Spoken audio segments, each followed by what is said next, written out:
Mississippi Delta recipe tamales. Hadn't had them. Got a little kick to them. They do. I bet Andy Staples has had them, though. I haven't had them in a while. I need them. Andy Staples is with us on 3. Andy, what is up, my friend? How are you? Delta-style tamales are the best. They are, aren't they? They're so freaking good. Yeah. So now I'm hungry. Thank you, gentlemen. You're welcome. I appreciate that. I haven't had lunch yet. So being in Florida, nowhere near the Mississippi Delta, I will not be able to get any of those. So, yeah, you're killing me. Hey, best wishes to you. I know the storm is coming up that way. I hope your family is safe and will be okay there. We'll just hatches are batting down. Okay. Hatches are batting down. Bought my water and my batteries yesterday, boys. Yeah, well, I hate having to deal with that. So we'll be thinking about you guys, and you'll be in our prayers. Know that. Are hurricane parties real? I mean, do those things happen? Does it? I mean, you always hear of hurricane parties, but okay, if you had a hurricane party before the hurricane, you're an idiot. Like, brace yourself before. Now, I will say there have been times when we thought we were going to get hit by a hurricane. Work got canceled, school got canceled, everything got canceled. Hurricane turned another direction, and you get the most beautiful sunny day you've ever gotten. That's when you throw the hurricane party because nobody's at work. Gotcha. So makes sense.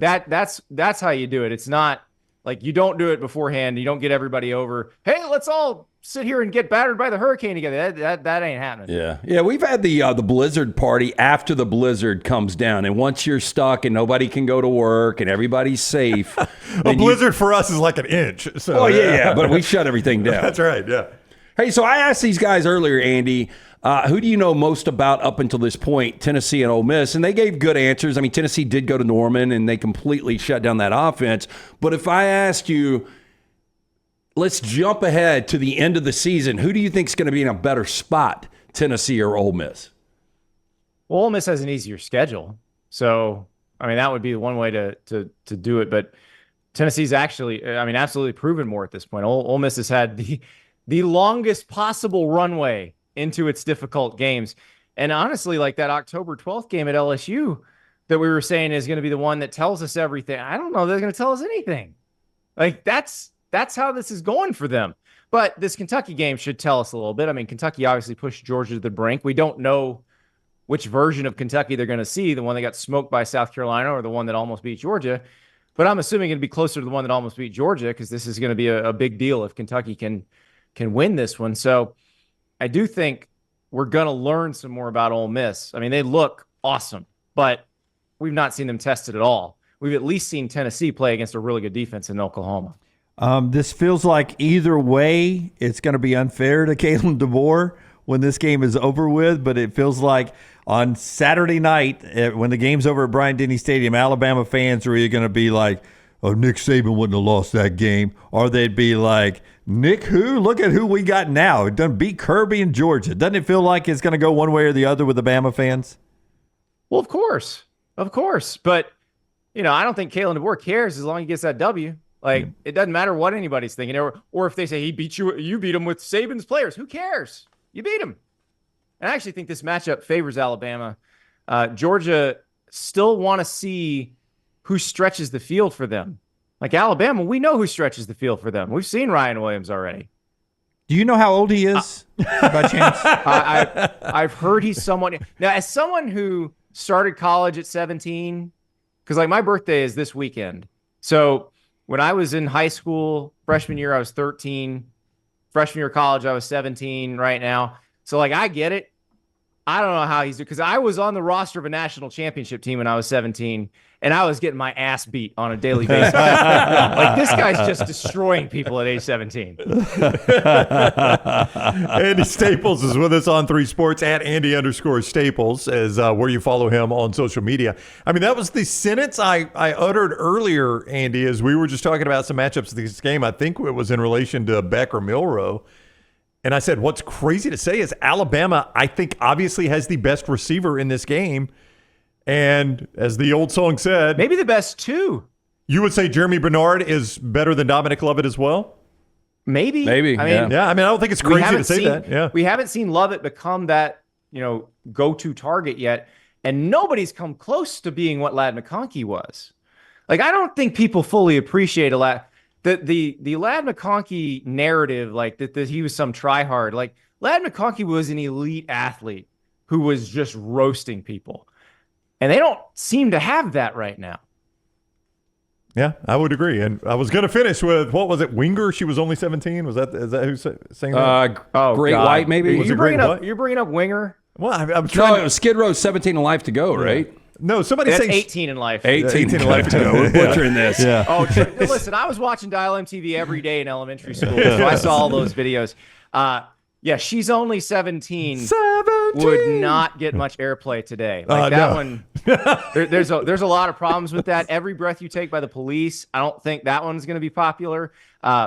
Into the Night by Benny Mardones. Don't even listen to the lyrics of that song. Hey, That I was popular can't. in the You know 80s. what blows Like, me away? Never again. I was flipping around Sirius XM a couple of days ago, taking the kids to dinner or whatever, and P Diddy is still all over Sirius XM. I can't believe they have not pulled P Diddy. just in case. Like, just see how this I sorts mean, this out. ain't Yeah. trending well, right? Yeah, just see how it sorts out. Yeah. Not trending well at all.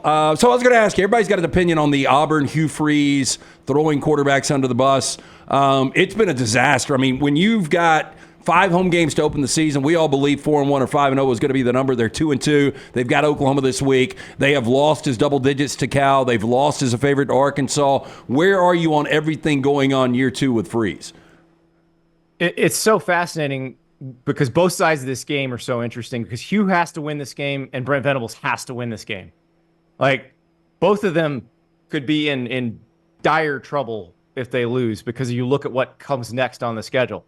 You know, for Auburn, it's Georgia, Missouri, Kentucky on the road. And, oh, by the way, Diego Pavia starts for Vanderbilt, and he's already beaten you with New Mexico State. Like, that's scary as hell. But then if you're Brent Venables, if you lose this game, you get Texas next. You got to play South Carolina, Alabama, Missouri, LSU. Like, that's terrifying, too. Somebody's got to figure out how to win. Like, do the thing you have to do to win. And we've seen Hugh Freeze change quarterbacks twice already. Brent Venables is changing quarterbacks in this game. He's going to go with Michael Hawkins Jr. But my thing with Hugh is they are moving the ball. He's absolutely right about that. They're moving the ball. The turnovers are the problem. 8 interceptions, 6 fumbles lost. If the interceptions are the biggest problem, if it is throwing the ball to the other team, that does seem to be what is derailing them. Obviously, they had the very costly fumble into the end zone that Arkansas recovered the other day too. But I feel like the interceptions are probably the bigger problem. You are still running the ball so well. Like, they're averaging 5.5, 6 yards a carry in most games. I realize they run a very heavy RPO-based offense. So for those who don't understand how that works, like, you call the play, there's 3 things the quarterback can do usually on that play, and it's give to the back, keep, or throw. You can take the throw tag off. It doesn't completely cripple the offense if you take the throw tag off. Like, if your offense can block inside zone or duo or whatever your base run plays are in those RPOs, if you can block it effectively and gain 5-6 yards a carry, guess what? You can beat almost anyone. So if it's such a problem that your quarterbacks keep throwing it to the other team, then just try to run it. Do what Sharon Moore did for Michigan against USC. It was ugly as hell, but you know what? They won the game. And at the end of the day, that's all that matters. Your job is to win the game. Your job is not to make it look pretty. Your job is not to run a balanced offense. Your job is not to throw for as many yards as you run for. Your job's to win the game. So you get paid a bunch of money. Do the thing that helps you win the game. Like, that's my thing with Freeze. And it could just be that they have a game that's turnover free and they look great. Because again, their offense has moved the ball even through the air. They've been pretty explosive other than throwing the ball to the other team. Andy, I'm interested. Is this do you feel like this is Tennessee and Miami's best chance to win a national championship since the last time they won national championships? Are you buying how good Tennessee and Miami have looked so far? Now I feel like I got to throw a Y2K party. Yeah, it does feel like it's it, taking right? me back. Yeah, but you're right. I mean, these are definitely the best versions of these teams since kind of the turn of the century. You know, I was a beat writer covering that 2001 Tennessee team. Should not have gagged away the second half of the SEC championship game. Like, I would have loved to see the John Henderson, Albert Haynesworth, Will Overstreet defensive line against that 2001 Miami team, because it would have put up a better fight than Nebraska did. I still think Miami probably would have won the game, but I do think both those fan bases should be really excited, because you look at Miami's path. it's pretty late out there for them. They're going to have to mess this up to not be in the playoff. Like, because I don't even know if they have to win the ACC. They don't play Clemson in the regular season. If Clemson keeps winning, it could be that both those teams make it. And then for Tennessee, you got the quarterback you want. This is the best defense you've had in forever. Like, I feel really good about them too. If they can make the playoff conceivably still losing to Alabama and Georgia. If they split those two games, they're definitely making the playoff. Okay, if I pulled Ohio State out of the mix and you've got to give me one team that has to make the playoffs, life or death, it becomes a little more difficult though, right? Like, you know, I think it's Alabama or Georgia. Oh, okay, well, you got to give me one. And are you going to feel good about it after they lose Saturday night? Well, if Georgia loses, I feel worse because they have to play Ole Miss and Texas on the road. But that crushing of Clemson, what if Clemson finishes 12-1 and wins the ACC? Looks a lot better now. Like, you actually may be able to lose those 3 road games if they're close and still make the playoff, hanging it on that win. Boy, we went all that time and never had a 2-loss team in a 4-team playoff. We could have a 3-loss automatic bid, no, 3-loss non-automatic bid the first year. That'd be pretty amazing. Schedules are going to matter. Like, they have to matter. And that's why if you're Ole Miss or you're Missouri, like, you should worry about that. Like, you got to keep winning because your schedule and their schedule are not the same. But I think Ole Miss, if they just beat Georgia, they should be fine. Yeah. Like, Missouri, if they beat Alabama, they should be fine. But if you drop those games, then you got to, because let's say Georgia beats Ole Miss I guess in that scenario where they lose 3 games, they would have lost to Ole Miss. But let's just for hypothetical sake, let's say they beat Ole Miss, but they lose to Alabama and Texas, and they lose somewhere else along the line. I don't think they will, but let's say they did. If you got the wins against Clemson and Ole Miss, it's gonna be hard to keep you out. Yep. Yeah, you're absolutely right about that. All right, he is Andy Staples. Go follow him on Twitter. Do everything for Andy we ask you to do for us. Give him a thumbs up on YouTube. Subscribe to his podcast. You can find all of it right there at Andy_Staples on social media, on 3 Sports, at Andy_Staples. Again, stay safe, Andy. We appreciate the time. Always good catching up with you.